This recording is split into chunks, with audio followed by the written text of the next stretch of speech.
It's Friday, Feedback Friday, the feedbackiest day of the week. Ha! It's Feedback Friday. Still tired, still stressed, but not because of the comments this week. Better than expected, I admit. Thank you guys. I'm gonna leave one thing for last that every other time I have brought it up, I have gotten a profoundly negative response. So it took me a bit to go, wait, this is being well received here? I'm not used to this. So watch to the end for that. If you support this kind of actual open dialogue, help support this channel, become a monthly patron, patreon.com/LeannaK. And that's where I'm going to start this Friday. A comment from actually the Wellness Wednesday video that said, it was about manipulation. I know a lot of you guys don't watch the Wellness Wednesday videos, but commenter said, I think the reason these days we're seeing so much more manipulative behavior is that people aren't taught to talk for the purpose of communication anymore.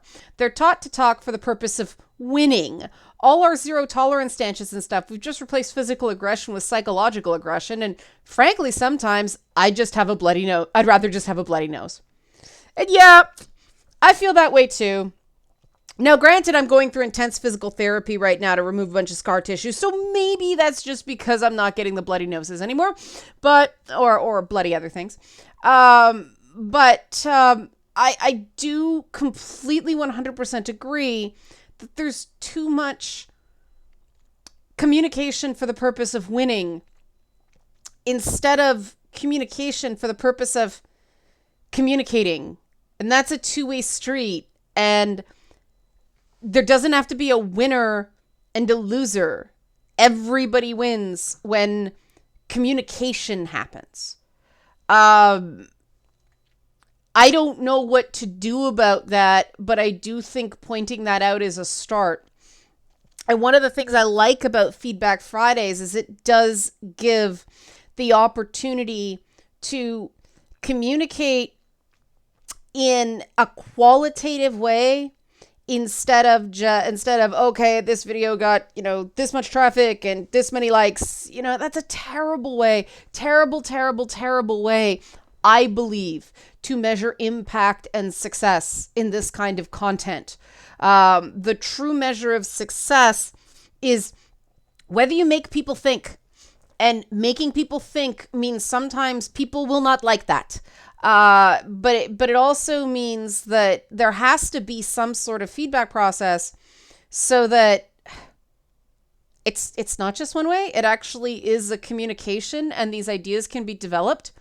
And I think on that measure, this content is working. One person suggested that, manipulative behaviors are rewarded and actively encouraged. And this stuff will tie in to the more content-driven stuff in a bit. Said you hit on it with the stuff on doormats, but people take it to mean better to abuse than to end up in a situation where it's either take the shit or further hurt yourself to avoid it. Being good is expected, not rewarded, so people lose interest in trying.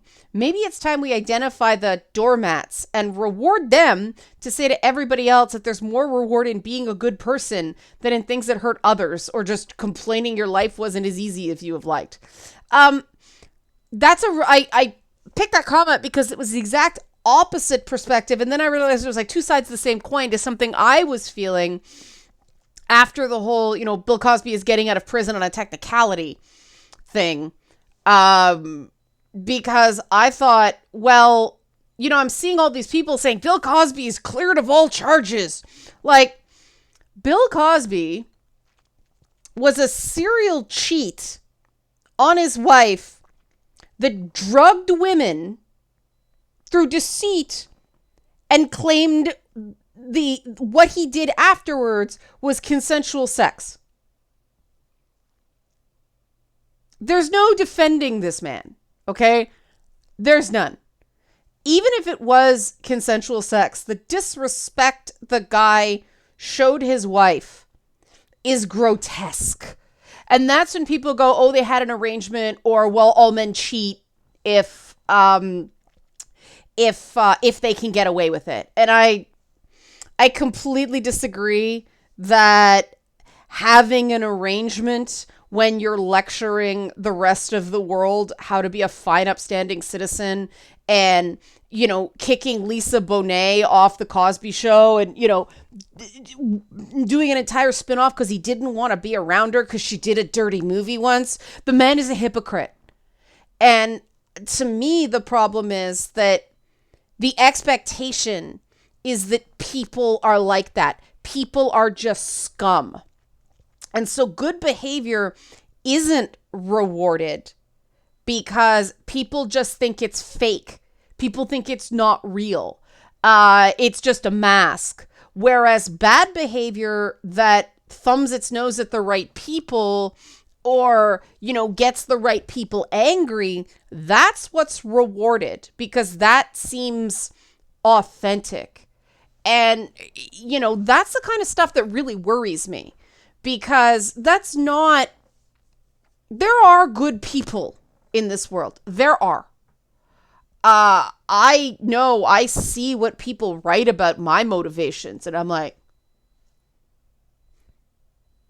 do people actually think I have the time to plot to this extent? Something was interesting. I talk about it. I'm interested in hearing what other people think, unless I say otherwise, right? It's crazy to read the Funhouse Mirror monster movie version of me that people think is there. And there's nothing I can do about it. It's not true, but it really gives me a glimpse into the fact that so many people have such a low opinion of other people that they would twist themselves into this view of another person. Why? Well, to make it so that they don't have to listen to what I say, right? Like, a good point from a bad person can be dismissed in that worldview, which really, no, like, even if a bad person makes a good point, it's still a good point, right? But yeah, it's interesting. And I mean, it is sort of saying the same thing, that if it really doesn't make a difference if being good is expected or being bad is expected. We know that the best things happen when we reward the behavior we want to see. And the money is being thrown at people who behave badly towards the right people these days, right? So what do we expect? And that gets into the other two topics for today. One is the console wars. And I found it was interesting, the number of people who commented on the Nintendo Sega wars, or like going way back, my generation, the like Atari, Coleco, Commodore, Apple II wars. And the general consensus was that it was different in that it was friendlier. But somebody mentioned a structural issue that I found, wow, this is cool. Okay, back then, the only way to play co-op with somebody was to go over to their house, right? So back then, you having a Nintendo, well, I had a Sega. My friends had a Nintendo. So they would come over to our place to play Safari Hunt. Nobody liked Gangster Town as much as I did. But they liked Safari Hunt. I loved Altered Beast, but that wasn't as good share turns thing. And then, you go. The other game I loved on Sega was Wonder Boy. Freaking loved doom doom doom doom doom doom doom. Anyway, digressing. But we went over to their house to play Nintendo, Mario, and Metroid and stuff like that. That worked. It worked to have one person have a Sega and one person have a Nintendo in the days where you could really only afford one. I mean, there was only one. Remember those little forks you put on the back of the TV and you set it to channel 3 and you move the thing? Like, it was only one of those. And, you couldn't afford more than one console usually, because income to cost of console to cost of games, it was actually more expensive to game back then. But nowadays, it's different because, cross-platform play is just sort of becoming a thing. So if you have an Xbox and your friend had a PlayStation, up until recently, you couldn't play together, right? So friendship groups started forming around, like a lot of systems. The reason Call of Duty led various press conferences every year was because the console that had Call of Duty was likely the one people were going to buy so they could play Call of Duty with their friends, right? Because if you didn't have the same system, you couldn't play together, even though it was the exact same damn game on the Xbox and the PlayStation. That's a big shift. That's a big structural shift. Instead of, hey, and they want everything online now. There's couch co-op is all but gone. It's so hard to find fun, good, accessible couch co-op games. And I really want those to come back for numerous reasons. It's the only way my husband will play video games. He doesn't play like me. He likes Overcooked because we can play together, and he likes Gears of War because we can play together, and he was okay with Halo, but then Halo stopped doing couch co-op, and he's like, that's it.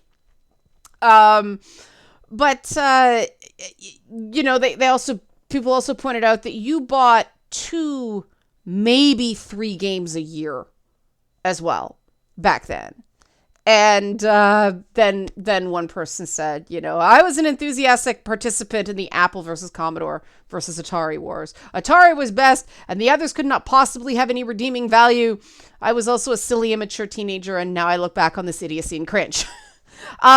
Personally, I didn't have a Commodore 64. I thought that was a magical system. Our godparents had one, and we used to go over and play with their kids. And to me, the Commodore 64 was just, whoa, mind blown. It was the game catalog more than anything. But and the fact that you had to actually type in DOS prompts to get in. Oh, I thought it was so amazing. But we had an Atari. But I just thought the Commodore 64 was the coolest freaking thing. And we had Apple IIs at school that we played games. See, I got one back there now. Even then, I was like, it's all cool. It's all cool. I've always been like, oh my God, all this video game stuff is just so cool and everything's amazing. And it's so neat that I can try it all. I have not understood this. But when one person said about the BS consoles are dead, it was back in 2013. They said, I actually looked.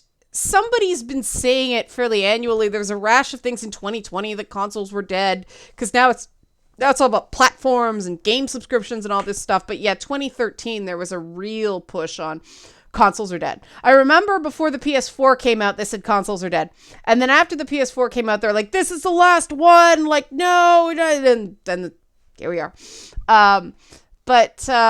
Said, when the industry and games journals were doing this, I really hated the industry for trying to say consoles were dead. Even hated Microsoft at the time when they pushed their always online console plans. So I just quit buying consoles and only left with handhelds at the time to support them as PS Vita and Nintendo 3DS were the last ever handhelds before Nintendo made the Switch. So I know what you're saying when you hate it that the industry tries to predict the future just for their own ends.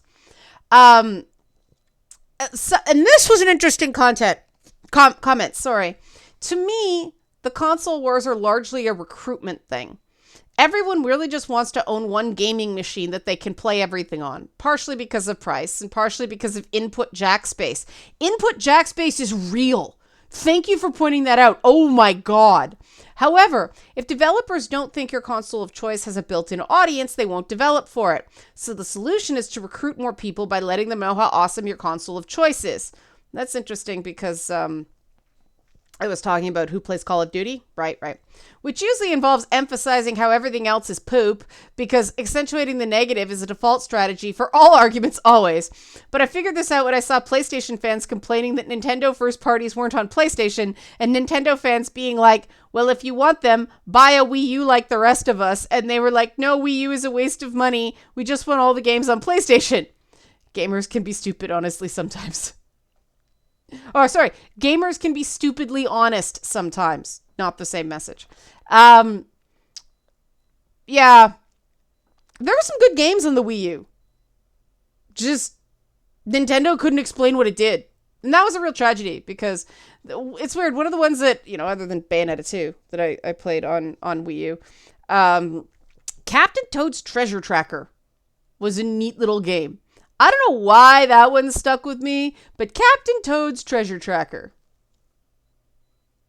Me. Now this next comment, before we go into the Chris Avellone thing stuff. I wish I could still name names without fear of harassment against people, because someone actually wrote a comment that is a paraphrase of the Fallout 4 War Never Changes monologue. And I am going to read it because it is amazing. Console War. Console War never changes. In the year 2001, my oldest brother, serving in the fanboy army, wondered when he'd get off forums and go back to his consoles and play the games he'd never seen. He got his wish when Sony ended the great console war by dropping Grand Theft Auto 3. The world awaited Nintendo-geddon. Instead, something miraculous happened. We began to use fanboyism not as a weapon, but as an endless source of fun. People enjoyed video game technology once thought the realm of science fiction. Motion controllers, massively multiplayer online games, portable AAA consoles. But then, in the 21st century, people awoke from the fanboy dream. Years of fanboy competitivity led to shortages of PS5s. The entire gaming community unraveled. Peace became a distant memory. It is now the year 2021. We stand on the brink of total culture war. And I am afraid. For myself, for my waifus, for my Fortnite playing son. Because if my time in the fanboy army taught me one thing, it's that console war never changes. That was so good. That was so good. Well done, commenter. Well done. So good. Somebody answered this question for me. One person said, Xbox Game Pass for PC. What we don't allow is access to your save files on your hard drive. Could someone confirm this or deny this for me? Okay, moving on to the Chris Avellone thing. Now, remember I said the thing that... well, first of all, let's do the other stuff. Went pretty well. People were decent about this. I think everybody is, and I'm sure, if Chris Avellone sees this might, be what he hoped for. Everybody's in a wait and see mode. Which is good. I don't think that a big backlash, going after the accusers and all that stuff would be ideal. I think that waiting and seeing is the right call. Some people mention, he was technically wrong about the media, but the media has sort of done this. They seem to be chomping at the bit for these sorts of stories. They've done this to so many people at this point, so on and so forth. And like I said, I see that in his perspective, he's angry. I just, I feel very strongly that if we want gaming media to improve, we need to support the good ones instead of just taking sort of the easy road out and saying the media like it's all the same. And it really isn't.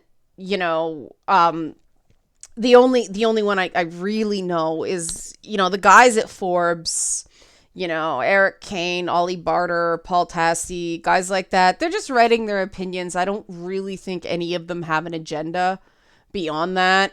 When you agree, when you disagree, you can pretty much take it at they're not pushing anything but their own point of view.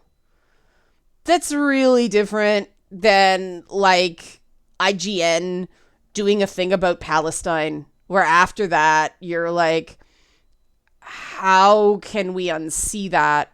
And interesting, IGN is the one that Chris Avellone accused of cutting his female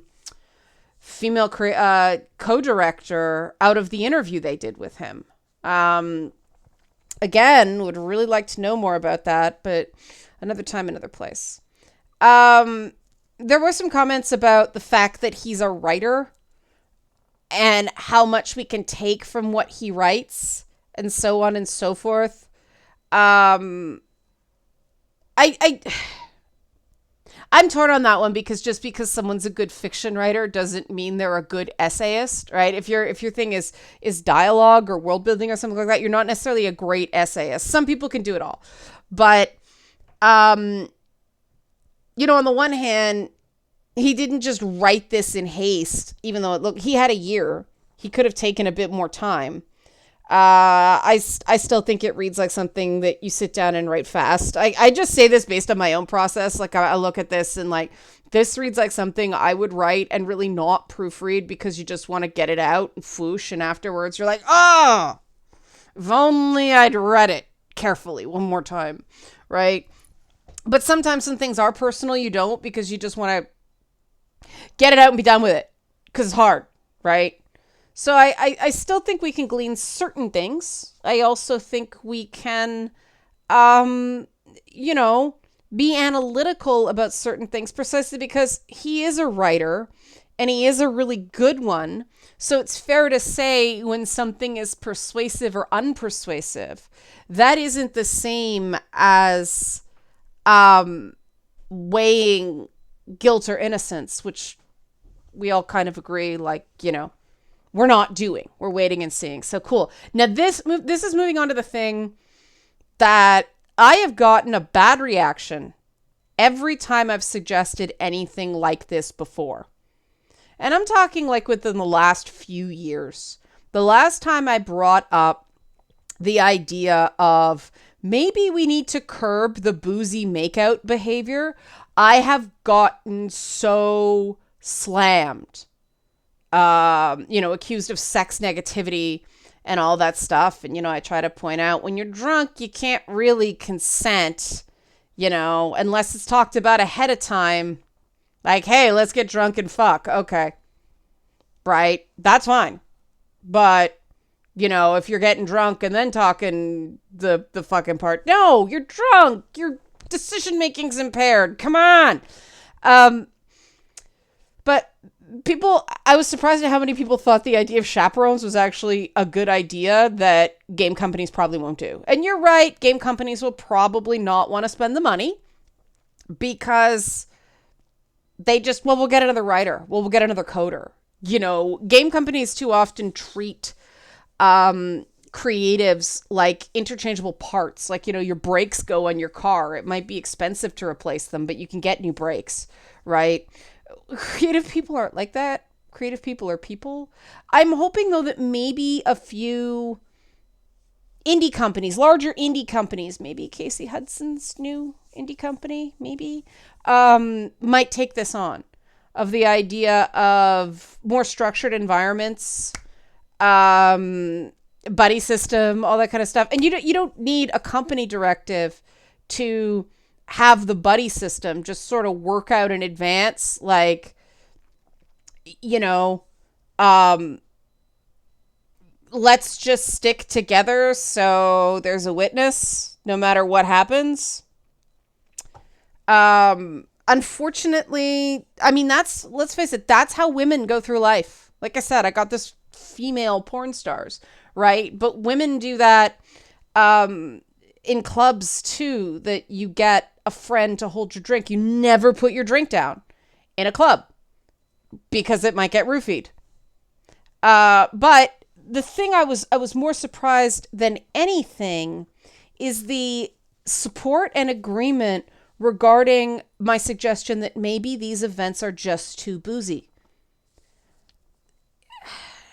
Maybe it's because I'm talking now to gamers as opposed to more industry people. I don't know. Or maybe it's because we haven't had conventions in a couple of years because of COVID and the spell is kind of broken. Though somebody from, was it Sweden? Said their conventions have no booze over there, which I'm like, that's interesting. Yeah, it's like there seems to be more of a openness to maybe, all things considered, this isn't an appropriate place to get completely shit-faced. Though some people did bring up the avoidance strategy. Basically just Mike Pence the shit out of that. If you're not there, you can't be accused. Here's my issue with that, okay? Yes, you won't be accused.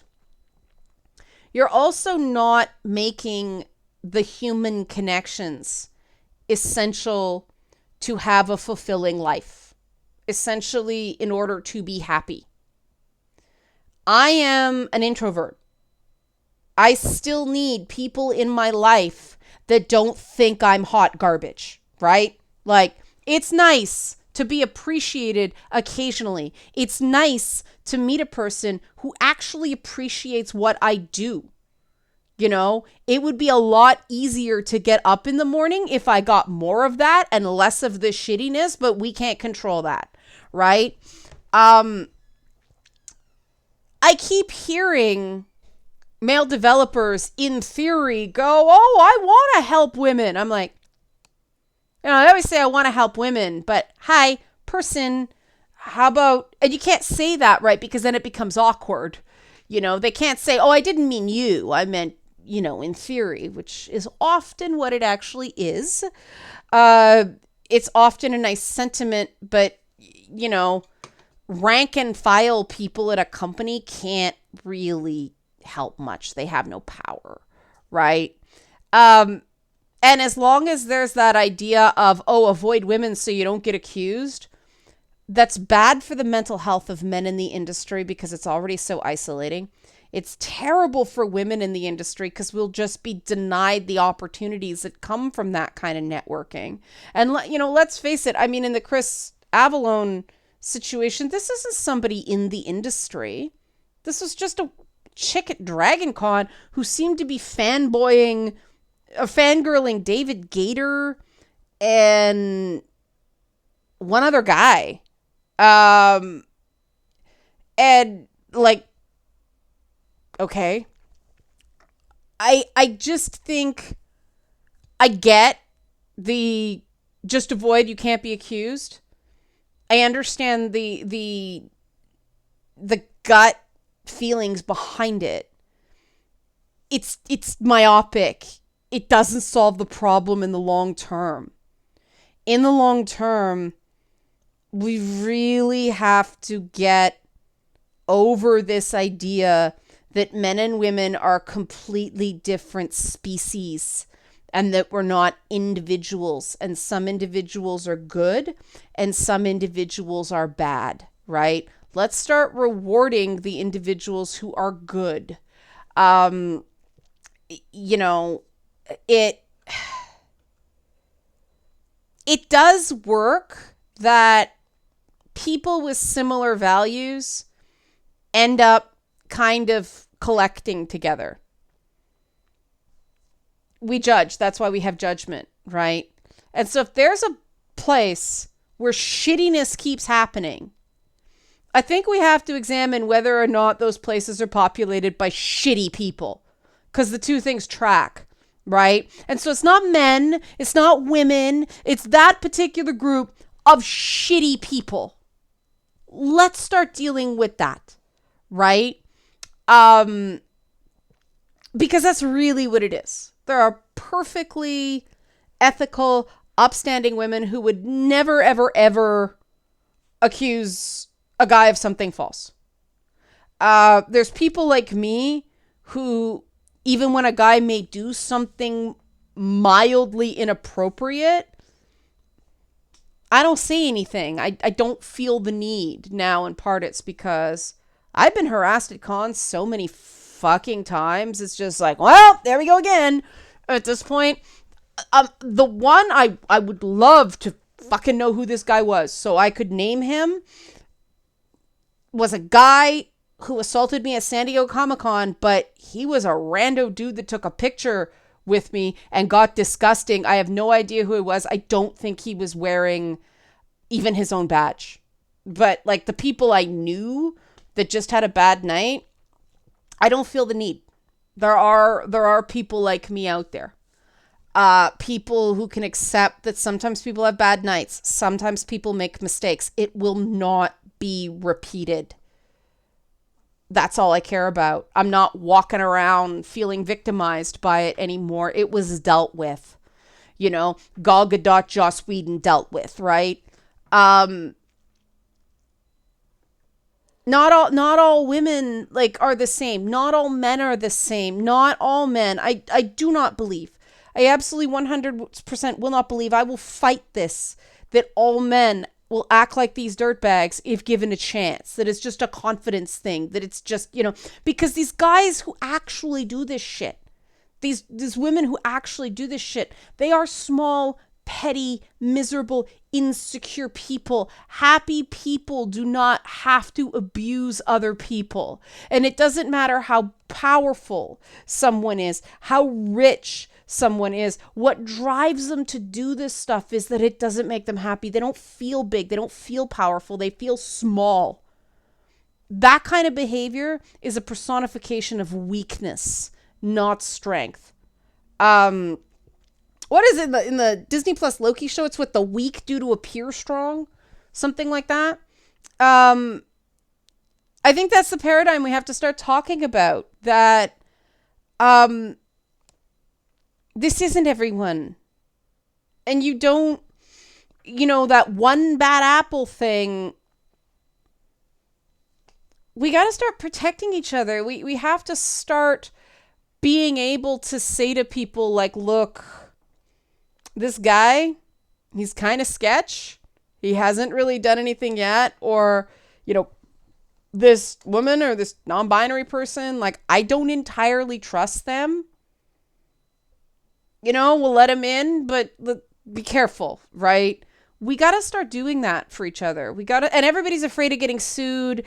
Everybody's afraid of chat logs getting leaked. So we're not actually building relationships. We're not actually building community. Everything is the avoidance strategy.